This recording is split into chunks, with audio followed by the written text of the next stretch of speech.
The Disadvantaged Business Enterprise Program, or DBE program, requires recipients of federal funds to establish DBE participation goals.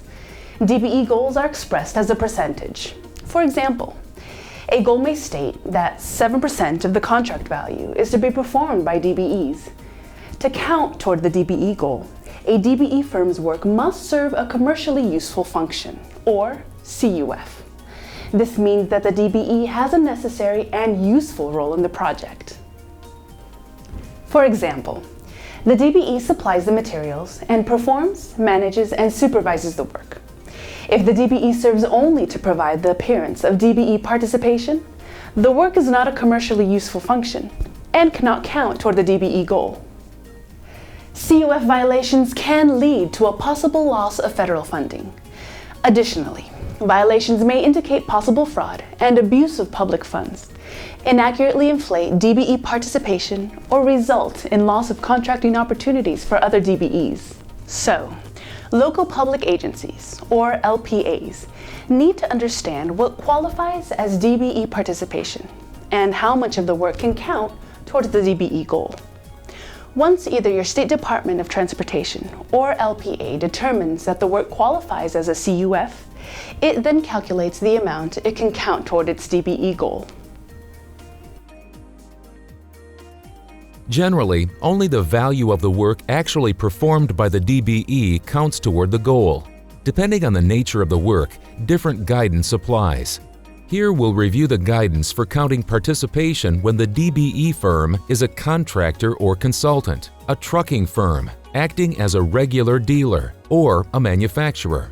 When a DBE firm is a contractor or consultant, the firm must perform at least 30% of its contract using its own employees, equipment, materials, and resources.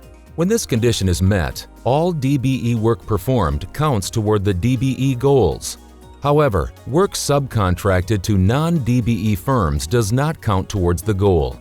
For example, let's assume a DBE firm performs $200,000 or 4% of a $5 million contract by installing cable median barrier and guardrail. According to the proposal documents, the contractor will negotiate the price and purchase the materials that will be installed, provide the necessary installation equipment, supervise and supply the personnel to drive the guardrail posts and assemble the rails, as well as install the cable median barrier according to specifications, and subcontract special crash cushions and barrier end treatments at bridges to a non-DBE firm for $20,000. After verifying that the DBE contractor has performed at least 30% of the work with its own employees, equipment, and materials, the agency considers the effort a commercially useful function. The agency counts $180,000 toward the DBE contract goal, the value of the firm's effort excluding work subcontracted to a non-DBE firm. When a DBE is a trucking firm, it must oversee the entire portion of the work it's committed to perform and use at least one of its own trucks. When these conditions are met, the portion of the services provided using the firm's truck plus any fees for leasing additional trucks count toward the goal. The value of services performed with leased trucks can also count depending on the situation. For example, when another DBE firm provides those leased trucks, an LPA can count the entire value. However, an LPA can only count non-DBE trucks up to the number of the DBE trucks used. For example, a DBE trucking firm will contribute toward a 5% participation goal by delivering aggregate for $50,000. According to the proposal documents, the firm will dispatch the trucks and manage the operations, provide 2 of its own dump trucks and operators for $25,000, and lease from a non-DBE firm 2 additional dump trucks for $25,000. Because the DBE trucking firm will oversee the entire operation and provide more than 1 truck, the effort qualifies as a CUF. In this case, the entire value of the 2 non-DBE trucks can be counted because there are also 2 trucks from the DBE firm. Therefore, the agency counts $50,000 toward the DBE contract goal, the combined value of both the DBE and non-DBE trucks. Check with your State Department of Transportation, or DOT, regarding options for counting non-DBE trucks. A regular dealer typically has a store or warehouse out of which it sells or leases products to the public. If the DBE firm is acting as a regular dealer, 60% of the value of items sold to the project counts toward the DBE goals.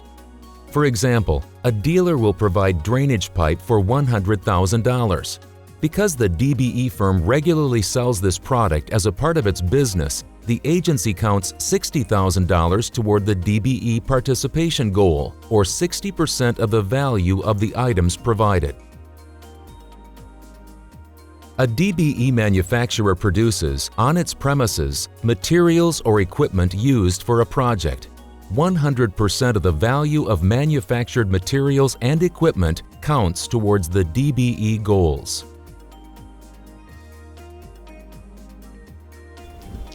LPAs must regularly monitor contract activities and certify in writing that the DBEs are performing a CUF.